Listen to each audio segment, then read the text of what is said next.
क्या है, तो उसमें उससे भी बहुत फ़ायदा होता है संगीत के विद्यार्थियों को। लेकिन यदि आप उस सामग्री को जांचें तो आपको ये लगेगा कि मुल्तानी जैसा राग है, उसमें मुझे लगता है आसानी से 1000 से ज़्यादा बंदिशें होंगी जो उसमें जिसके शब्द दिए गए हैं। तो उनमें से आज ये सबसे पहले प्रकाशित हुई थी शायद 1841 में, ऐसा इस समय पे प्रकाशित हुई थी।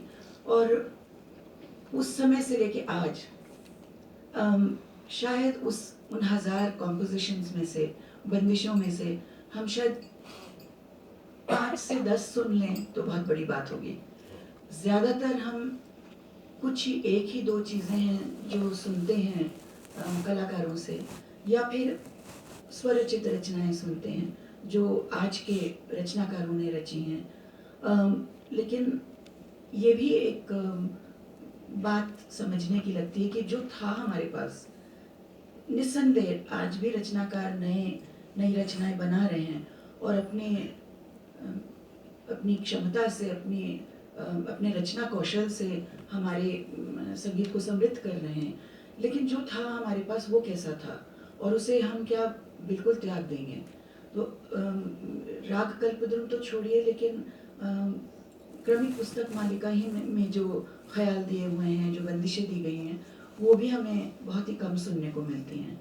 और फिर राग का जो समय है, अधिकांश जो कार्यक्रम होते हैं वो शाम के ही होते हैं, तो वो भी 6:30 से लगभग 9:30-10 तक। उसके बाद के नहीं होते, उससे पहले के नहीं होते। तो बहुत सारे ऐसे राग हैं जिनको या तो हमें जो उनका निर्धारित समय है उससे हट के गाना है, और फिर कई बार हमें ये भी सुनना पड़ता है कि अरे इतना भी नहीं पता कि भीमपलासी इस समय नहीं गाना चाहिए था। लेकिन क्या करें, भीमपलासी इतना बड़ा राग है और इतने दिनों से गाने का अवसर ही नहीं मिला मंच पर, क्योंकि शाम के 6:30 बजे अगर कार्यक्रम आएगा और वो देर से शुरू होगा क्योंकि मुख्य अतिथि या कोई देर से आया है, तो फिर और भी देर हो जाएगी।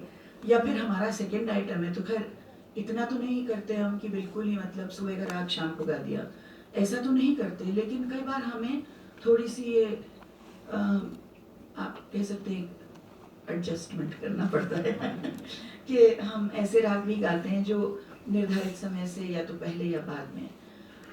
तो ये सारी चीज़ें ट्रेनिंग में भी जो तालीम मिलती है, जब गाने का समय ही शाम का होने वाला है तो विद्यार्थी कहेगा मैं सुबह के राग गाऊँ क्यों, सीखूं क्यों, मैं उनका अध्ययन क्यों करूं, या करेंगे भी तो शायद उस उत्साह से ना करें जिस उत्साह से शाम के राग करते हैं।